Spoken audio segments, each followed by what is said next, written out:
Le retour du proscrit est le titre français de ce western qui n'en est pas vraiment un, mais plutôt un drame campagnard tourné par Henry Hathaway.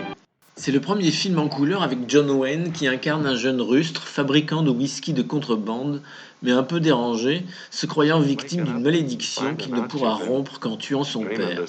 Il ne le connaît pas, mais le tient pour responsable de la mort de sa mère.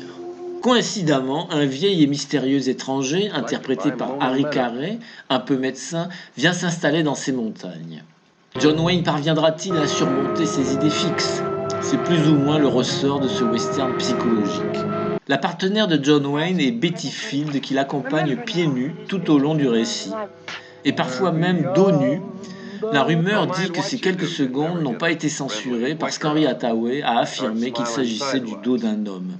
Le scénario un peu prévisible est relevé par de beaux extérieurs dont certains tournés dans le Missouri et par quelques scènes singulières, notamment quand une vieille aveugle de naissance retrouve la vue devant tout le village convié pour l'occasion.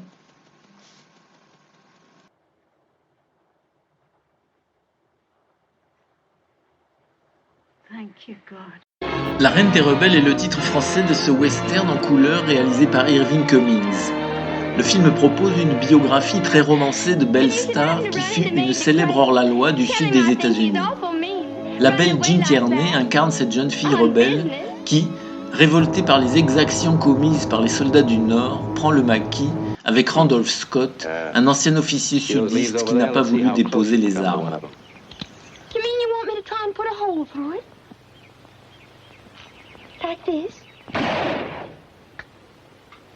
Dana Andrews interprète un officier nordiste un peu rigide, amoureux de Jean Tierney, mais chargé d'arrêter la bande d'insurgés. Hormis peut-être son élégante façon de monter en Amazone, cette jeune fille née au milieu du 19e siècle se révèle plutôt moderne. Jean Tierney reste la principale attraction de cette histoire, pas toujours très réaliste. Le film contient toutefois quelques scènes marquantes dans lesquelles la charge émotionnelle atteint des niveaux rarement rencontrés dans un western.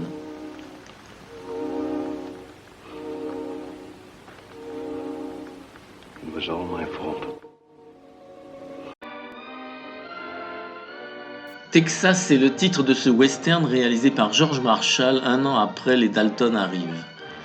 Deux petits jeunes sont à l'affiche, Glenn Ford, 25 ans, et William Holden, 23 ans, incarnant deux soldats confédérés démobilisés venus faire fortune au Texas. Les circonstances les séparent et les amènent à s'affronter. Les thèmes retenus par les scénaristes sont parmi les grands classiques du genre, le transport de troupeaux, des hors-la-loi et des crapules, des frères plus ou moins ennemis. Claire Trevor donne la réplique avec enthousiasme, tandis qu'Edgar Buchanan incarne un dentiste véreux. Avec ce western aux airs de comédie, George Marshall, en bon spécialiste du genre, nous offre un divertissement aisément regardable.